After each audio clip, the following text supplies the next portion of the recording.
येता वेळेस चक्कर आली आणि एकदम म्हणजे घाम येऊन खाली बसलो मी.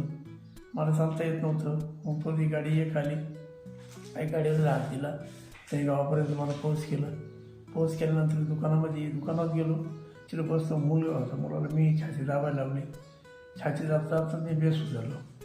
मग तिथून गावात लोक जमले, 5-25 लोक जमले. त्यांनी मला उचललं, बाहेर आलं. ते मला काही समजलं नाही. तिथून ॲम्ब्युलन्स बोलवली. त्यांनी ॲम्ब्युलन्समध्ये टाकलं.